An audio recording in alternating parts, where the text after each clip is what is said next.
Walk into any office building, any gym, any social gathering right now, and you'll see the same exhausting performance playing out.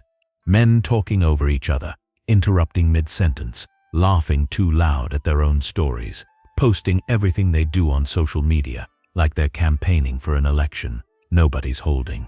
They believe volume equals value, that the person speaking longest wins the conversation, that if they just explain themselves clearly enough, the world will finally hand them the respect they think they deserve. They're wrong, and the cost of being wrong about this is watching opportunities go to quieter men while you're still mid-sentence, trying to prove yourself.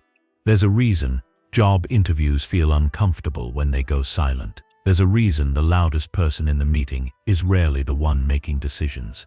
There's a reason your friend who barely posts on social media somehow has more influence than the guy documenting every meal and workout.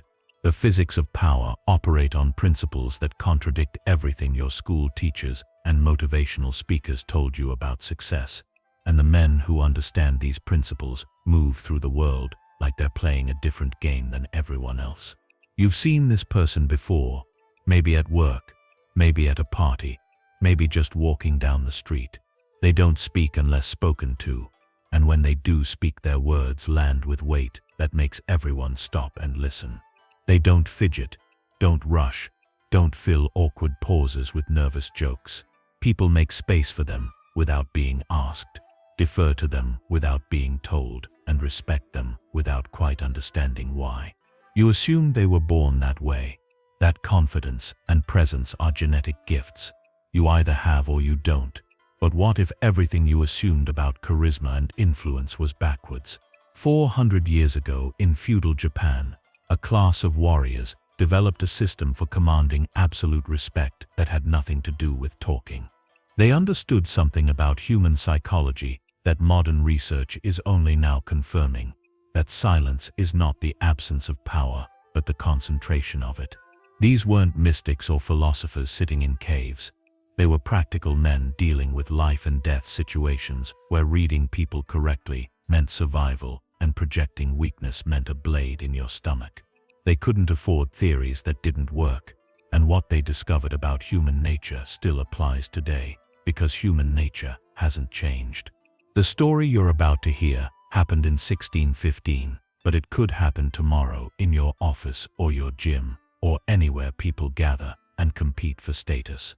The names are different, and the swords are metaphorical now, but the principles remain identical because respect is biological before it's social, and your brain responds to certain signals the same way it did when we were living in caves watching for predators. What worked for samurai works for salesmen.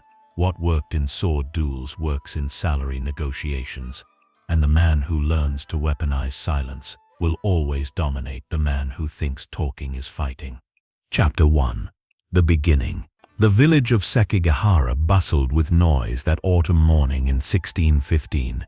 Merchants shouting their prices, farmers arguing over grain, children laughing as they chased each other through narrow streets. Among the chaos walked two men, both samurai, both wearing the twin swords of their class, yet the crowd reacted to them in completely different ways. The first samurai, a young warrior named Takimura, moved through the market like a desperate merchant himself, calling out greetings to everyone he passed, laughing loudly at his own jokes, explaining to anyone who would listen about the battle he'd survived 3 months prior. People nodded politely and moved away the moment his attention shifted elsewhere. The second samurai, an older ronin known only as Kenzaburo, walked without saying a word, his steps deliberate and unhurried, his eyes taking in everything, without fixating on anything specific. The crowd parted for him like water around a stone, and when he paused to examine a weapon at a merchant's stall, 3 other samurai who'd been browsing suddenly decided they had business elsewhere. Takimura noticed this and felt a flash of resentment, which meant he had no idea he was witnessing the most valuable lesson a warrior could learn. Respect doesn't come from the words you speak. It comes from the weight you carry in silence, and that weight is built through something most men will never understand because they're too busy talking to learn it. Chapter 2. The cost of empty words.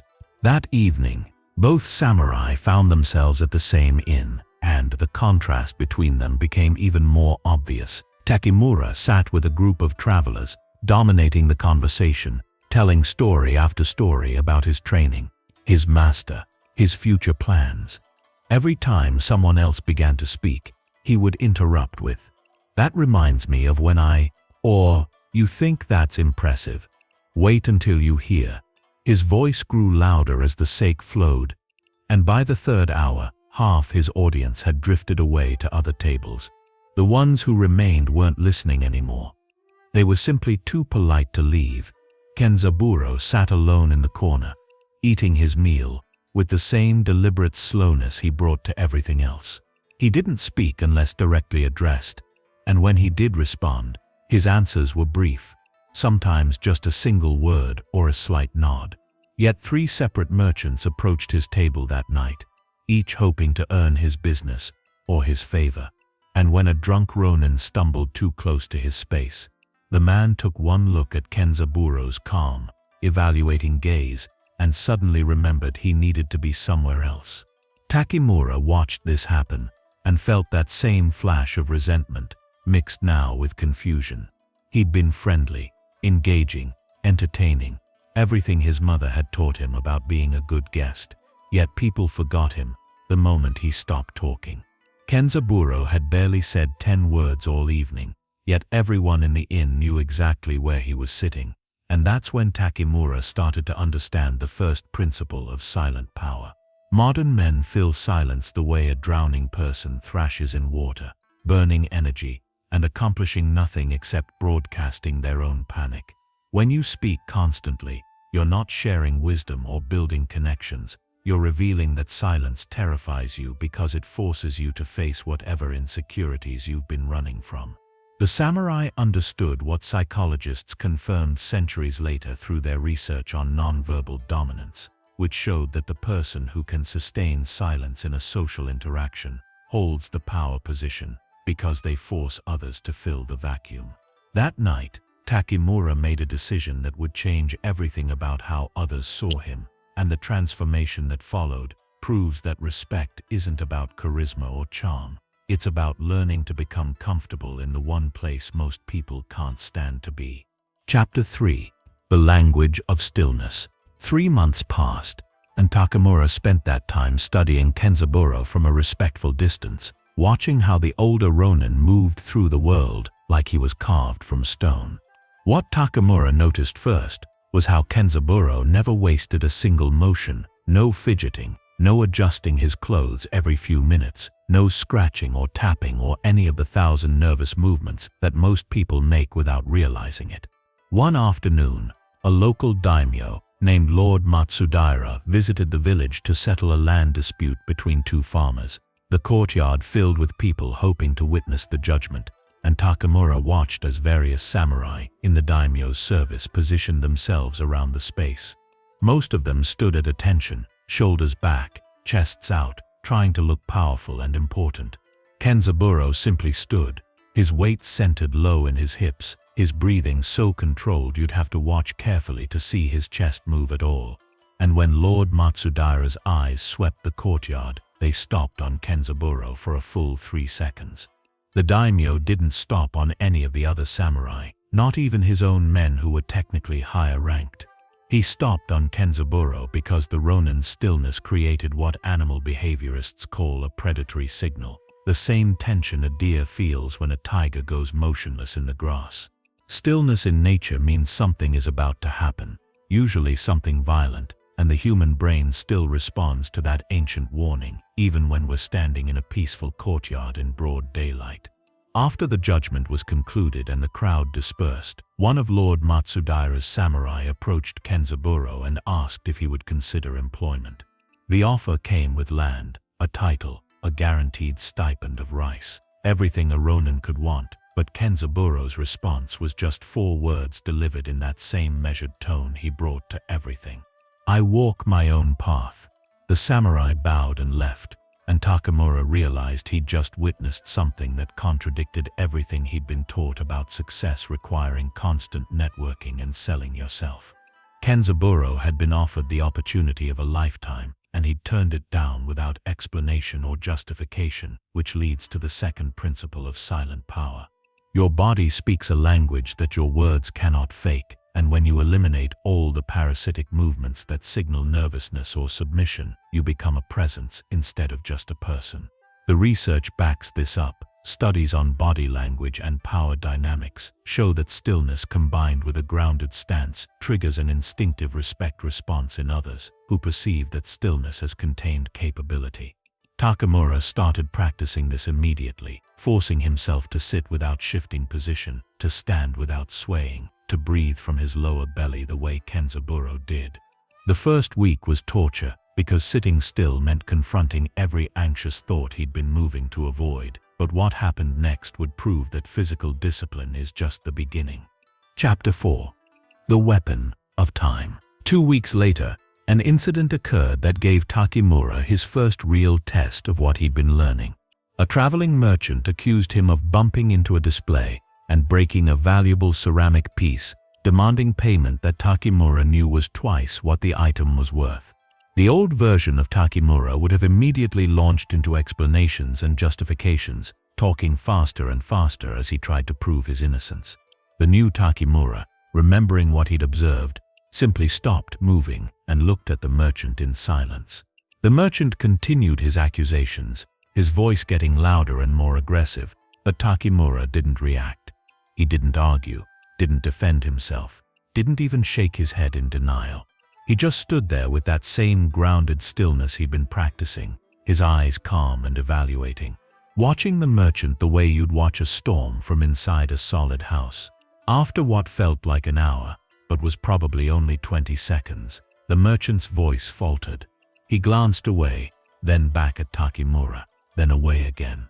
Well, maybe it was someone else, the merchant muttered, suddenly finding his display very interesting. Sorry for the confusion. Takimura bowed slightly and walked away, and only when he was out of sight did he let himself feel the rush of victory, because he'd just learned the third principle of silent power.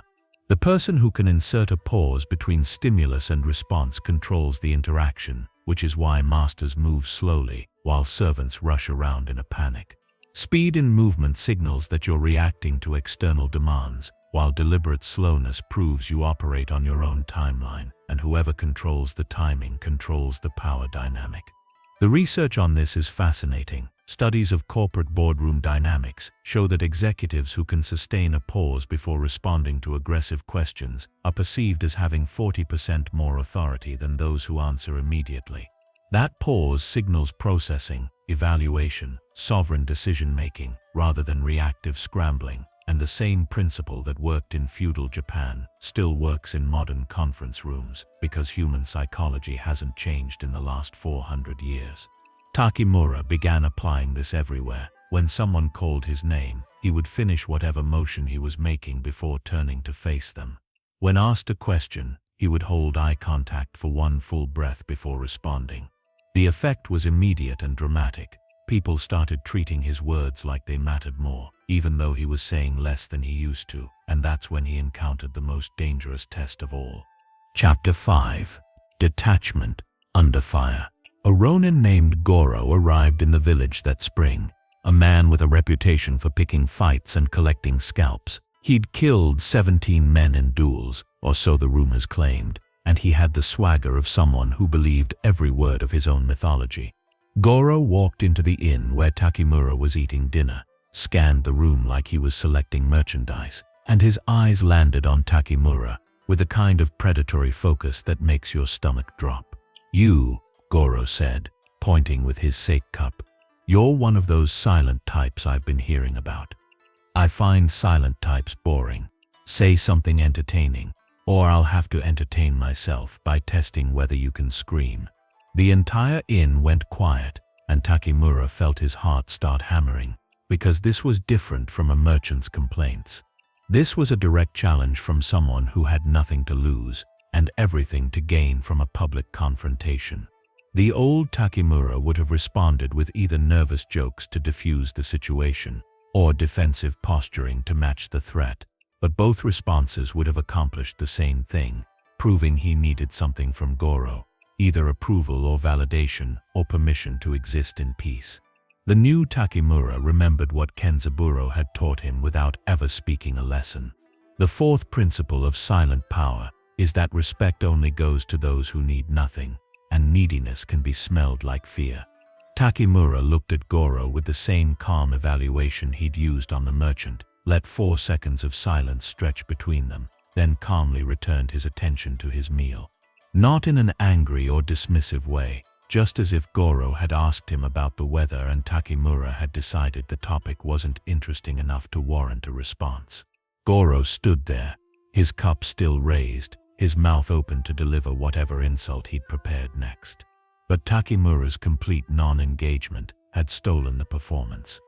You can't have a confrontation with someone who refuses to participate. You can't dominate someone who won't validate your dominance with a reaction. And after another few seconds of awkward silence, Goro lowered his cup and walked to the opposite side of the inn. He never approached Takimura again, and 3 days later, he left the village entirely. Here's what most people miss about this kind of interaction.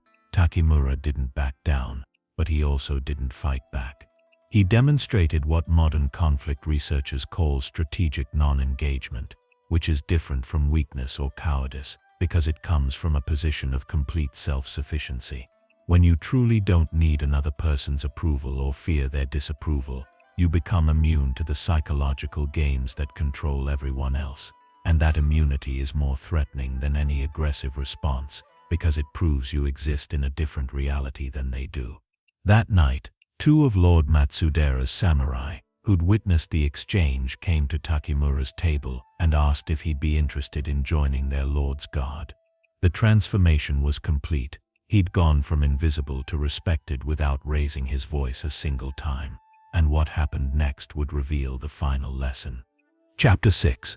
The Mystery That Commands. Over the following months, Takimura noticed something strange about the men who commanded genuine respect in the village. They all shared one characteristic that had nothing to do with their skills or accomplishments. Nobody really knew much about them. Kenzaburo was the perfect example. People knew he was a skilled swordsman because of the way he moved, but nobody knew where he'd trained or who his master was. They knew he'd been involved in several battles, but he never specified which ones or what role he'd played. The gaps in information created a kind of magnetic pull. People filled those gaps with their own imagination, usually assuming far more impressive stories than the reality. Takimura observed a wealthy merchant named Harada, who'd built a trading empire, and the man operated the same way. When asked about his business, Harada would give simple, brief answers and redirect the conversation. "I trade in textiles," he'd say, and then ask the other person about their own work. The less he revealed, the more people talked about him. When he wasn't there, spinning theories about secret connections and hidden wealth. The reality was probably mundane, but the myth was powerful, and in practical terms, the myth was what mattered. This was the 5th principle of silent power, and perhaps the most valuable one for anyone living in the modern age of oversharing and constant documentation.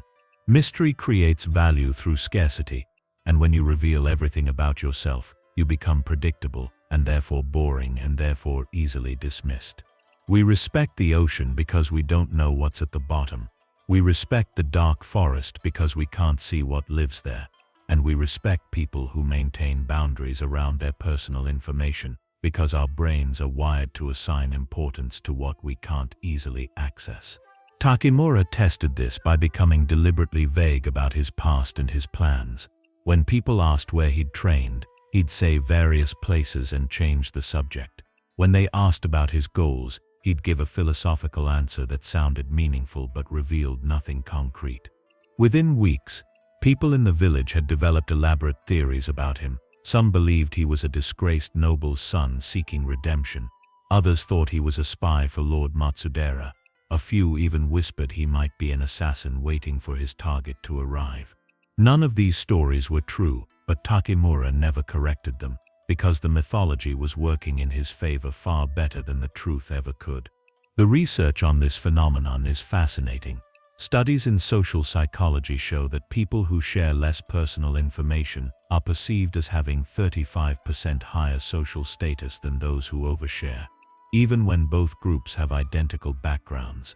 Our brains evolved to treat information access as a status signal, which is why CEOs guard their schedules and celebrities maintain privacy, and why your friend who posts everything on social media gets less respect than the one who barely uses it, even if they have the same job and income.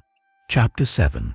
The Weight of Discipline. 1 year after their first meeting, Takimura finally approached Kenzaburo directly and asked the question he'd been holding back. How did you become this way?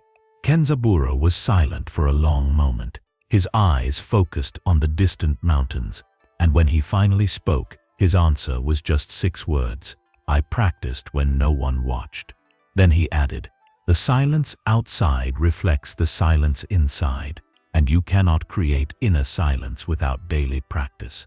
Over the next hour, which was the longest conversation Takimura ever had with the Ronin, Kenzaburo explained the foundation beneath everything Takimura had observed. The stillness, the delayed responses, the non-reactivity, the mystery. None of it was a technique or a performance. It was the inevitable result of internal discipline, specifically the kind of discipline that happens in private when there's no audience to impress and no immediate reward. Kenzaburo woke every morning before dawn and sat in meditation until his mind was completely still. He trained his body even when he was tired. He kept his word even when breaking it would have been easier, and he studied strategy and philosophy when he could have been drinking and gambling like other Ronin. Every one of those acts, performed in solitude with no recognition, added what Kenzaburo called weight to his soul. It was an invisible accumulation of self-mastery that others could somehow sense without understanding what they were sensing, and Takimura realized this was the 6th and final principle of silent power. Everything he'd been learning was impossible to fake long-term, because it required genuine internal transformation, the kind that only comes from sustained discipline when nobody's watching. This connects directly to research in neuroscience and behavioral psychology that shows self-control operates like a muscle, getting stronger with consistent use. Studies tracking people over decades found that individuals who could delay gratification and maintain discipline in private consistently achieved higher social status, not through any direct mechanism, but because their developed self-control changed how they moved, spoke, and made decisions in ways that others unconsciously recognized as markers of capability. The samurai understood this 400 years before scientists proved it, which is why Kenzaburo spent his mornings in meditation rather than seeking attention at the inn. Takimura committed to the same path that day, waking before sunrise, training when his body wanted rest, maintaining silence when his mind wanted to fill space with words. The transformation wasn't immediate or dramatic. It was gradual and subtle, like water wearing down stone. But 6 months later, when a new daimyo visited the village looking to recruit capable samurai for his guard, he walked past 17 candidates and stopped in front of Takimura. You, he said, I want you. Takimura bowed and accepted, and as he prepared to leave the village, Kenzaburo gave him one final piece of advice. Remember that silence is not the absence of something, it is the presence of everything that matters. Final chapter. The last time anyone saw Kenzaburo, he was walking toward the mountains with nothing but his swords and a small pack of supplies. He never explained where he was going or why, and people in Sekigahara still tell stories about the silent Ronin who commanded more respect in 1 hour than most samurai earned in a lifetime. Takimura went on to serve Lord Matsudara for 20 years, eventually becoming captain of the guard, and he never forgot the lessons he learned from watching a man who understood that true power doesn't announce itself. What Kenzaburo taught without teaching is what modern research continues to confirm. Respect is not negotiated through explanation or demanded through volume. It is the involuntary response others feel when they encounter someone who has achieved internal mastery, someone who doesn't need their approval, doesn't fear their judgment, and won't be moved by their games. That kind of presence is built in private, one morning of discipline at a time, one moment of choosing silence over noise, one decision to value internal transformation over external validation. The question isn't whether this works. 400 years of samurai tradition and decades of modern psychology prove it does. The question is whether you have the discipline to practice it when no one's watching, to sit with the discomfort of silence until it becomes your foundation, to build the weight in your soul that others will feel without understanding why they feel it. Most people don't have that discipline, which is exactly why it's so valuable for those who do. The world is still full of desperate men screaming for attention, which means silence still cuts through noise, like a blade through paper. The technique is ancient, the principles are timeless, and the power is available to anyone willing to shut up and start building.